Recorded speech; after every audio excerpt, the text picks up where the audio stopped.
Good afternoon, this is Nicholas from Gandora Gaming, and this is my discussion video on the top 10 best control decks of this format. Now, I'm not going to lie to you, control is a very diverse term. There's a lot of decks that fall into control in mid-range that kind of blur the line, and I kind of want to make a distinction in that quickly in the video before I get to my top 10. But let's just go straight into my description of what a control deck is. Because I feel like if we don't have the definition down, I start naming some of these decks that aren't traditionally known as a control or a trappy deck. And then you're like, why is this on the list? So let's just go straight into what my definition of a control deck is. To me, a control deck, there's three different types of them. There's stun, floodgate control, and control. These are the three types of control decks. Stun focuses on floodgates, continuous traps mostly. Basically, it wants to lock your opponent out of as many summoning mechanics or out of as many mechanics as possible. These decks are like True Draco, Barrier Control, Eldritch, decks that just like play 20 floodgates and say, good luck to your opponent. They want to go first, they want to set 5 pass, and they want to watch your opponent cry. The second type is floodgate control. Now, floodgate control can be mid-range. It is a very loose line because a lot of decks that fall into floodgate control are usually kind of combo-y. Not too combo-y like Mana Dome, but they still combo enough. So floodgate control is basically, they usually center their combo to make a floodgate monster and then sit on it. These decks are like Invoke Shaddoll, Slulundereeze, Runic Naturia. These decks are like, they're control. They want to 1-for-1 your advantage, so they want to trade your cards, but they also usually sit on like one floodgate monster to really ruin your day. I think Runic Naturia is probably the best example. Runic itself is a very control-based strategy. The Naturia cards help facilitate that. And you can also just sit on Naturia Beast, which is a very floodgatey monster. Invoke Shaddoll is also the prime example because, hey, you just sit on a Shaddoll window with a Mechabon field, and that's pretty OP itself. So, honestly, that's what you think of floodgate control. Now, when it comes to control decks, this is where it gets a lot more diverse. Control decks focus on any deck that wants to trade advantage with you and basically trade their cards for your cards at advantage to ultimately outgrind you. All these decks want to outgrind you, but control does it the most abruptly. So control is like your Sky Striker decks, your Trap Tricks decks, and now your Altergeist decks. These decks make a whole bunch of like mini little combos to then like trade their cards for your cards. Like they make a whole bunch of interruptions, not really negates, and then they kind of stop you from playing the game because they kind of just keep interrupting your combo, and they just out resource you with the advantage they get. So that is what my definition of what these three decks are and what a control deck is in Yu-Gi-Oh! Let's go over the top 10. But first, let's go over some honorable mentions. So the decks I'm about to list, I'm going to go over a brief explanation why I don't think they're on the list. But these are the decks I feel like just fall off the top 10 and definitely take games off your opponent. Are definitely not bad decks themselves. I just feel like just because of circumstances or outdatedness, they're just not stronger than the 10 decks that are on this list. So first things first, Yuumi Control. I think Yuumi Control is a really cool deck. I feel like it's interesting, but I feel like it doesn't have any plan going second. I feel like Yuumi Control, yes, it's a cool floodgate where you can only control, your opponent can only control one non-water monster, which is, scary. But be honest with yourselves, if you don't think any deck that has any good playability in the meta can find a way around this thing. Not to mention, one Imperm ruins his deck's life.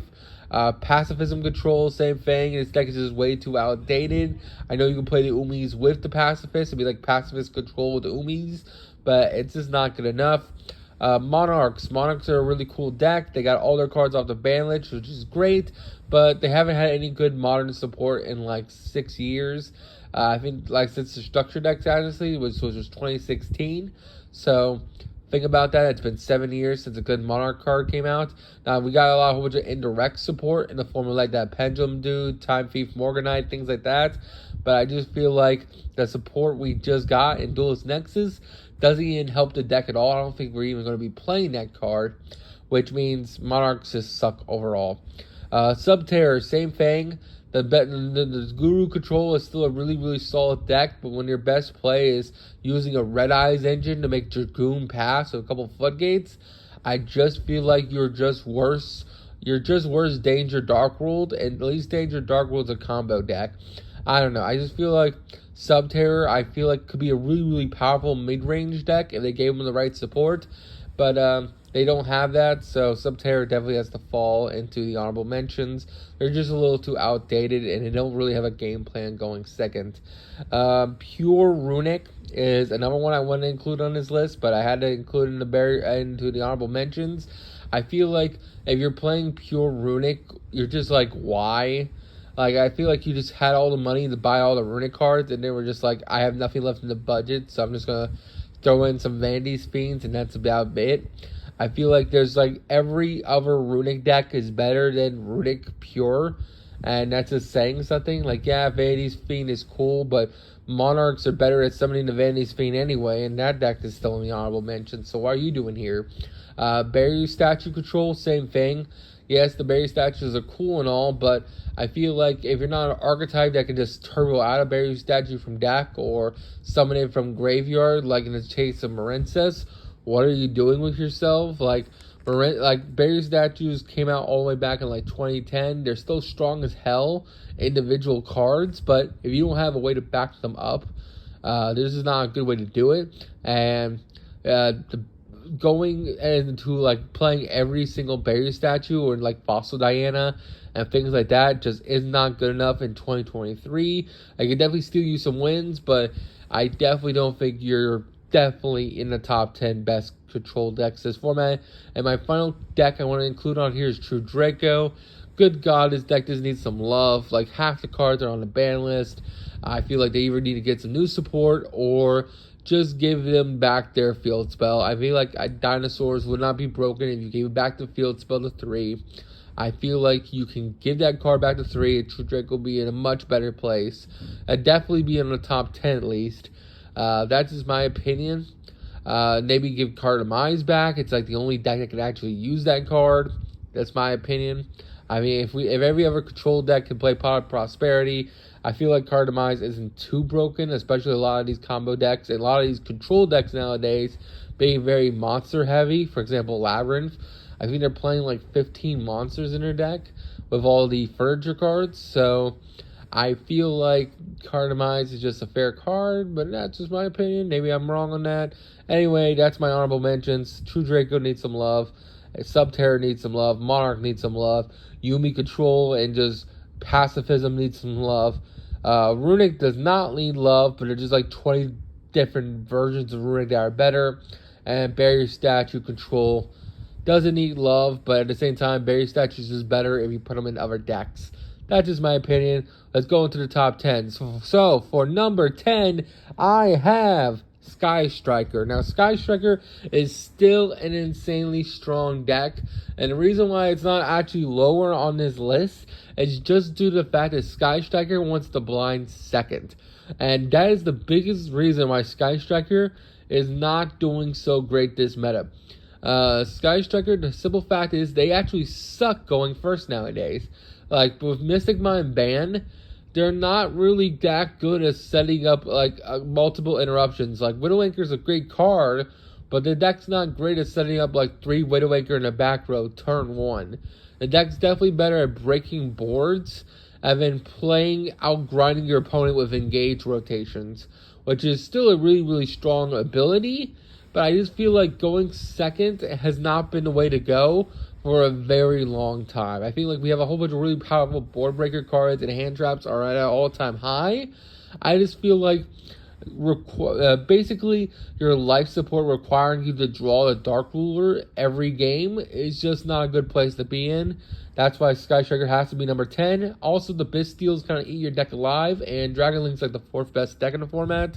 Not to mention, Brandy in other decks can just side deck the Bystials. So I just feel like Sky Striker Ray just gets eaten alive by them, while the other decks on this list don't really necessarily lose to the Bystials. Next, for number 9, Dynamorphia. I actually think Dynamorphia is in a great position in this format. I think it's a really, really strong, very powerful deck. There's just three big issues for Dynamorphia.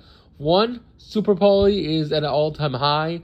Rescue Ace is playing Super Poly in the main. A lot of archetypes are just like main decking Super Poly or like side decking Super Poly, and you kind of just lose if your big Dynamorphia fusion just gets sucked away into a Super Poly. It just sucks. Another reason why it sucks is because one, Kashtira is this format. Kashtira kind of ruins your whole day because the cards that beat Kashtira beat your deck. Divine Carnate ruins your day. Imagine activating your Frenzy monster, your big Rexrum, and then they Karakuri it or they Kaiju it away, and then bam, you're just screwed. I feel like that really, really sucks, especially when you're paying half everything you do. And that's the third and final biggest issue with Dynamorphia. They pay life points. Paying half sucks. And especially when you have to do it multiple times a turn. Like, you're going to be at 250 life points by turn 2. And that is not a good place to be in a trap deck. That's definitely a control deck. There's a reason why Dynamorphia isn't converging results in YCSs or regionals. It does well enough, kinda, but in a format where time is of the essence and you have to outgrind your opponent, you do not want to be the deck that's paying half your life points over and over again. Like, punks themselves already have the issue of converting. Like, they still do convert, don't get me wrong, and Dynamorphia still converts.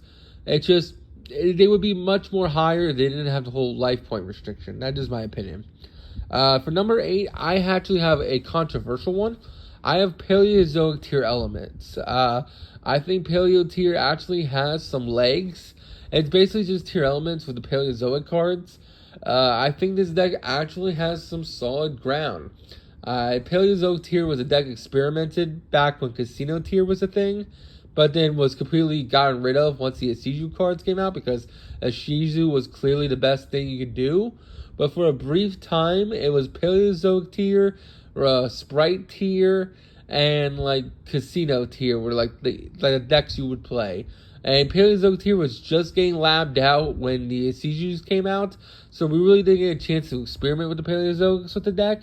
But I feel like tier elements, the fact that they mill a lot of cards, is amazing for the Paleos, because the Paleos' whole gimmick is that they want to be engraved, so that when you activate a trap, you can summon them as free material.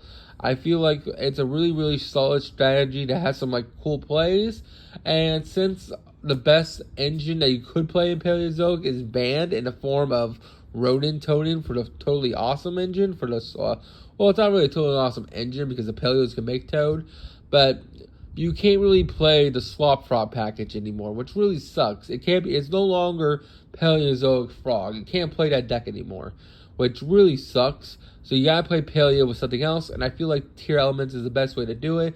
I think this deck still has legs. I think tier elements still has legs. I just feel like there's better tier elements decks, so that's why I'm having to put it here. But I think Paleozoics still have a chance in our format. Next deck, Invoke Shaddoll Dogmatica. This deck is definitely seen every time at your locals. There's probably like one guy playing it. If not, he's there on their Sundays. Basically, this deck is just, hey, I can make a Mechaba plus a Winda pass with some Dogmatica punishment in the background. And you know what? That's usually good enough. This deck is still really solid, even nowadays. I just feel like the reason why it isn't any higher or lower is because it runs into the same issue Dynamorphia does, where Super Poly is a prevalent card in this format, and Winda and Mechaba are very prime Super Poly targets for Garura. I just want to say that, and Well, actually, no, I don't think grew up, but just super poly targets in general. I feel like the deck loses to that card really hard just because it's a fusion-based strategy. Not to mention, it doesn't really have a best game plan going second. Like, don't get me wrong, Shaddoll Fusion is an insane card going second against extra deck decks. I just feel like you have to play into boards, and I do not want to be summoning Invoke Pass or Mechaba Pass in a format that's as diverse as it right now. So I think this is as far as Invoke Shaddoll Damaga can fall, but I still think it's a really, really solid deck. For number 6, I have Trap Tricks. Trap Tricks is an insanely cool deck. It's a very cheap deck. It's the cheapest deck on his list. And honestly, I feel like the new support from the structure deck definitely made this deck really, really strong. I'm glad Trap Tricks is doing as well as it has. I just feel like it just isn't enough to push it into the top 5.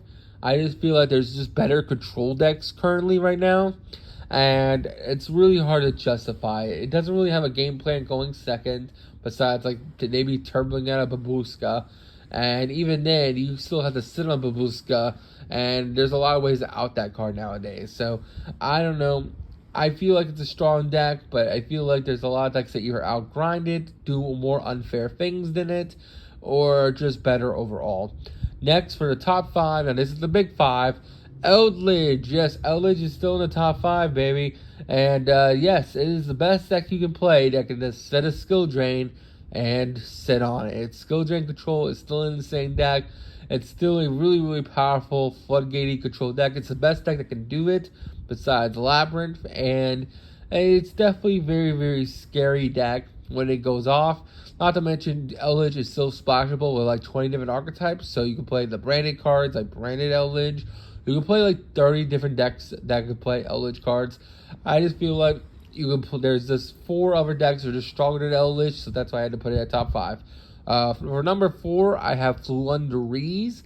Flundereeze is a really, really strong deck. Even though they lost to Barrier Statue of the Stormwinds, the deck can still do some very unfair things, and it is pretty recursive for the simple fact that any normal summon while you have your field spell up, or you have the trap card, basically says, hey, I'm summoning like 20 flues from my Banner Zone, and you just gotta deal with it. I'm gonna normal summon, normal summon, normal summon, normal summon, and normal summon on your turn, and you just gotta deal with it.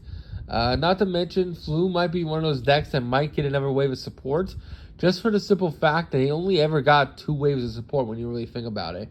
If I remember correctly, they got their first wave of support, and like when they first came out, they got their solid Impen, they got the field spell, they got all the main deck monsters. And then their second wave was the quick play spell, and then they haven't had any support since. And usually Konami likes to give archetypes 3 waves of support. I feel like there is a 3rd wave of support for Flu coming. I just don't know when. I feel like it should have came out by now if it would come out, or maybe it did and I just forgot the card. You could all tell me in the comments that there's been 3 waves of support for Flu, but to me there's only been 1 wave of support for Flu, so I could be mistaken on that, so you all tell me in the comments. Next, Altergeist. I think Altergeist is just barely better than Flu, just for the simple fact that this deck can play on going. I think every deck from 3 up can play on turn 0. For a control deck to be good in 2023, you have to play on your opponent's turn, and Altergeist can do that. If you have Imperm in your hand, you can summon out Multi-Faker and literally make multiple interruptions from your hand, which is really, really solid. And it's probably one of the only decks on this list that can actually play on your opponent's turn going turn 0. I think Tier Element Paleo can do that too, but relying on the 1 copy of Hoffiness really isn't like consistent enough. I feel like 3 Multi-Faker is a lot easier to do, and I don't know, I just feel like Altergeist with the new support is actually kind of insane.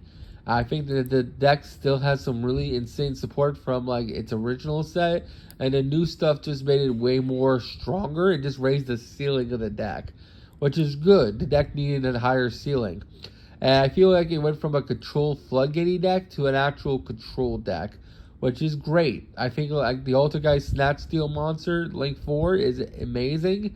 I think the fact that it has a whole bunch of recursability in the form of Hexia loops is great. I think Hexia being a multiple non-once return spell trap negate is great. And I think the best trap Altergeist has, the continuous trap, it literally says you cannot negate Altergeist monsters, is absolutely broken. Like, think about this. You can't Dark Ruler or skill drain a Altergeist player because their continuous trap literally lets them play around it. It literally says you cannot negate Altergeist cards, meaning they can still do their entire combo even through floodgates, which is kind of insane. Not to mention, all the support's kind of cool. I think this deck has some legs. For number 2, I just want to say Rescue Ace. I think Rescue Ace deserves it after the OCG results. I know in the TCG, it's still brand new. It's hard to say if Rescue Ace is still going to be top 2. It might fall down on this list. But I just feel like I should include this here. A lot of people are testing it with this deck. There's a lot of different versions of Rescue Ace. And I feel like it's only going to get stronger once the new Snake Eye cards come out. And the new Treasure Tria cards that can search level 1s. I feel like this deck is only going to get stronger, so I think I have to include Rescue Ace as a really, really powerful number 2. And finally, no big surprise, Labyrinth is number 1. Labyrinth is the best control deck. It's actually the 3rd strongest deck this format, which is, it might even be the 2nd strongest deck this format. Actually, no, it's definitely 3rd, because I think it goes Pearly, Cash, and I think it goes Labyrinth for 3rd. Labyrinth is just an insanely cool control deck. And there's like 20 ways to play Labyrinth. You can play like the very fiend heavy, like furniture heavy builds where you're just fiend control. But you can also play like the very heavy stun control in the form of just play like 20 floodgates in your deck. I don't know. Labyrinth has so many playstyles. It's ridiculous. They can play turn 0. They do a lot of recursion. They have a lot of chain links to add stuff. The deck's is kind of crazy, and I feel like not putting Labyrinth as number 1 would be a disappointment. So, anyway, I hope you all enjoyed. Don't do anything stupid. I'll see you all on the next one. Bye-bye.